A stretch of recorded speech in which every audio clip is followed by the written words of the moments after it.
কেমন আছো সবাই? পাঁচ মিশালি জীবনে স্বাগত জানাই। বন্ধুরা, আজকে তোমাদের মাঝে শেয়ার করছি কচি লাউ পাতা দিয়ে ইলিশ মাছের বড়া।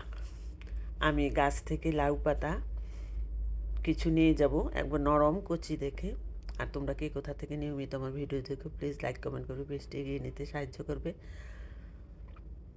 আজকে ইলিশ মাছের লেজ ছিল কিছু, এবং ছোট ইলিশ যেহেতু খেতে কাটা কাটা লাগে, অনেকেই এই কাটা মাছ বাঁচতে বিরক্তি বোধ করে খাওয়ার সময়। আমারও একই অবস্থা। বাচ্চারা তো মোটেই খেতে চায় না এবং সাবধানে খেতে হয়। তাই ভাবলাম মাছগুলি আমি অন্য পদ্ধতি রান্না করি। কয়েকটা পাতা নিয়ে নিলাম, গাছ থেকে নিয়ে ধুয়ে ভালো করে রেখে দেব, তারপর মাছটা প্রসেস করব। ছোটো, খুব বেশি বড় সাইজের ইলিশ না, ছোটো ইলিশে এইগুলি অনেকগুলি এনেছিল, খাওয়া হয়ে গেছে, আর কয়েকটা আছে। তাই ভাবলাম আজকে ইলিশগুলি এইভাবে রান্না করি। ইলিশ মাছটি আমি ধুয়ে মাথা এবং লেজ ছাড়িয়ে নিলাম, এবং লেজ কয়েকটা ছিল আগের, সেই লেজগুলো নিলাম এবং পাটায় রেখে এবং পুঁতা দিয়ে এইভাবে ছেঁচে নিব। ছেঁচে নেওয়ার পর যে মাছের বড় কাঁটাটা বেরিয়ে যাবে, আর ছোট ছোট কাঁটাটি হাতে বেছে নিব। এভাবে পুঁতা দিয়ে যদি থেতলে দেওয়া হয়, মাছ বেরিয়ে যাবে আলগা এবং কাটা হয়ে যাবে আলগা। আমি এইভাবে প্রত্যেকটি মাছ পুঁতা দিয়ে ছেঁচে মাছটা বের করে নিলাম, এবং কাটা বড় বড় কাটাগুলি যেইগুলি শক্ত কাটা সেইগুলি বেছে ফেলে দিলাম। তারপর মাছটাকে আমি পাটায় বেটে নেব। বেটে নেওয়ার ফলে যে চিকন ছোট ছোট কাটা আছে সেগুলি মিহি হয়ে যাবে। ভালো করে ছেঁচে নিচ্ছি। তোমরা যদি ইউটিউব থেকে আমার ভিডিও দেখে থাকো তবে সাবস্ক্রাইব করে নেওয়ার অনুরোধ থাকলো, আর ফেসবুক পেজ থেকে দেখলে ফলো বাটনে ক্লিক করে নেওয়ার জন্য অনুরোধ রইল।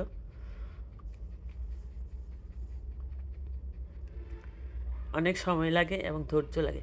এখানে হয়তো বা আরেক প্রসেসও রান্না করা যেত, মাছটাকে একটু ভাপ দিয়ে নরম করে সেইভাবেও করা যেত। আমি আরেক দিন করবো সেইভাবে, সেটা করব সরিষা বাটা দিয়ে। আজকে সরিষা বাটা দিলাম না,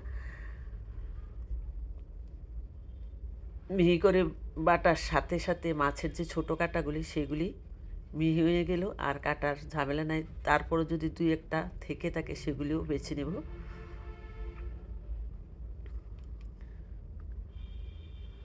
এখন দিয়ে দেবো কাঁচা মরিচ, কাঁচা পেঁয়াজ, হলুদ, মরিচের গুঁড়া এবং জিরা বাটা, লবণ এবং সরিষার তেল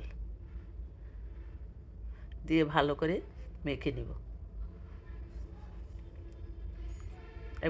তারপরে বাটিতে উঠিয়ে তারপর ধনিয়া পাতা দিয়ে আবারও মেখে নিব। এইভাবে লাউ পাতাকে বিছিয়ে মাছ বরাবর দিয়ে দুই সাইডের পাতাগুলি উঠিয়ে, আর সাইডের পাতাগুলি এইভাবে দিয়ে ভাঁজটা নিচের দিকে দিয়ে, আর উপরের অংশটা উপরে থাকবে। এইভাবে প্রতিটি আমি ইলিশ মাছের বড়া রেডি করে নেব। গরম ভাতের সাথে খেতে এই বড়াটি চমৎকার হয়। তোমরা যদি না খেয়ে থাকো অবশ্যই একদিন করে খেয়ে থাকবে। প্রতিটি লাউ পাতার ভাজ এইভাবে দিয়ে মোটেও ছুটবে না। এইভাবে দিলে যখন তেলের মধ্যে দেওয়া হবে তখন যে লাউ পাতার নিচে ভাঁজটা রাখতে হবে নিচে, এবং উপরে থাকতে হবে যে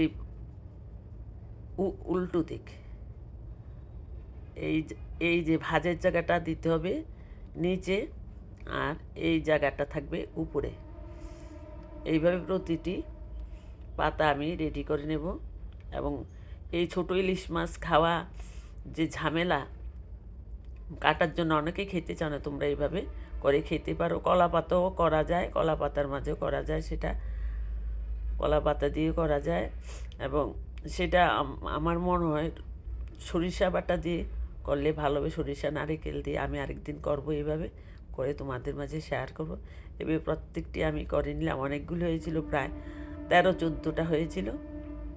আমি প্যানের মধ্যে তেল দিয়ে দিলাম, দিয়ে চারটা চারটা করে ভেজে নেব। সবগুলি একসাথে দেব না, চারটা চারটা করে দিয়ে ভেজে নেব। দিয়ে সামান্য একটু হালকা জল দিয়ে ঢেকে দিব, কারণ জল দেওয়ার কারণ হচ্ছে লাউ পাতা এবং মাছ যেহেতু কাঁচা সিদ্ধ হতে হবে, তাই একটু জল দিয়ে দিলাম। লাউ পাতার থেকেও জল বেরোবে, তারপরও আর একটু জল দিলাম, যেহেতু যেন মাছ এবং লাউ পাতা ভালোভাবে সিদ্ধ হয়ে যায়। আবার ঢেকে দেব, দিয়ে এইভাবে প্রত্যেকটি আমি ইলিশ মাছের বড়া লাউ পাতায় করে নিলাম। কেমন লাগলো আজকের রেসিপিগুলি কমেন্ট বক্সে লিখবে।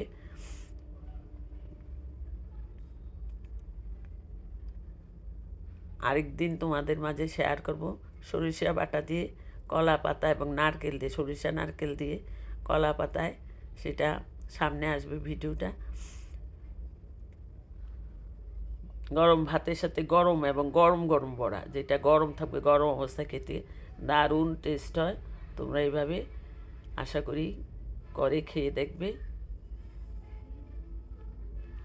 আমি এইভাবে প্রত্যেকটি লাউ পাতার বড়া করে নিলাম ইলিশ মাছ দিয়ে।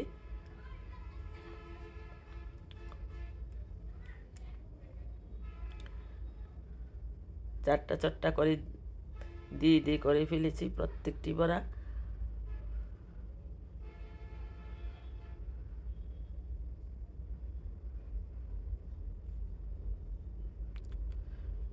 ভালো থাকবে, সুস্থ থাকবে, নিরাপদে থাকবে এবং পাঁচমিশালি জীবনের সাথেই থাকবে। বাই।